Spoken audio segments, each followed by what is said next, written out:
we're going to make some birria ramen using the Blackstone Pellet grill.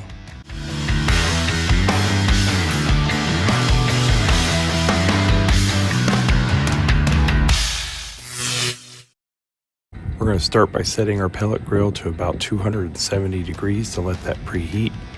In the meantime, I'm going to take a chuck roast and I'm going to season it up. I'm just using some basic seasoning here. You really could use whatever you want. I'm also going to use my wireless meat thermometers here by Inkbird to help me keep track of the internal temperature. Now I have way more chuck roast here that I'm going to use for this recipe. I'm also making a couple other recipes while I'm doing this. So once that pellet grill is preheated, we're going to throw those chuck roasts onto that pellet grill and let them cook for about 3 hours until they reach about an internal temperature of 160 degrees. Once we've reached that internal temperature, I'm going to use my Dutch oven. I'm going to pull that chuck roast out and put it directly right there into that Dutch oven. I'm not going to be making this the traditional way because I'm in kind of a hurry. So I'm going to use these viral birria bombs. These are just seasoning bombs that have been kind of compacted into these spherical shapes. We're going to use one of these bombs for this chuck roast, and we're going to add about 4 cups of water to this Dutch oven. Then we're just going to seal that back up and put it right back on the smoker and let it go for about another 3 hours. After 3 hours is up, we're going to pull that out.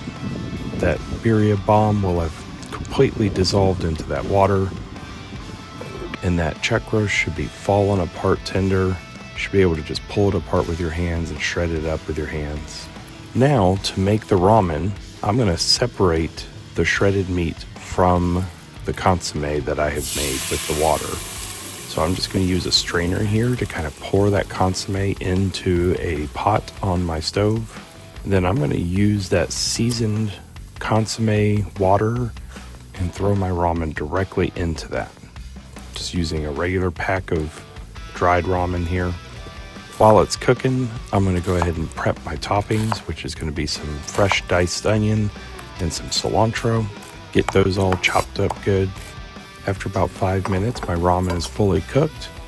So before transferring it to a bowl, I'm going to go ahead and add 1 egg. This adds a little bit of texture to the ramen. I always like to add an egg to my ramen. Then I'm going to throw that hot ramen right there on top of that egg, which will start cooking that egg for us.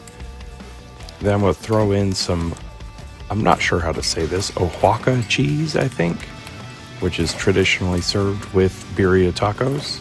I'm going to give that a good mix with those noodles to let that cheese start to melt as well. And then I'm going to pour that consommé right back on top with a little bit more cheese. Top it with some of that shredded beef, and my fresh onion, and my fresh cilantro. There you have it, birria ramen. It's delicious, it's rich. You should give this a try. Let me know if you do. Don't forget to like and subscribe. Thanks for watching.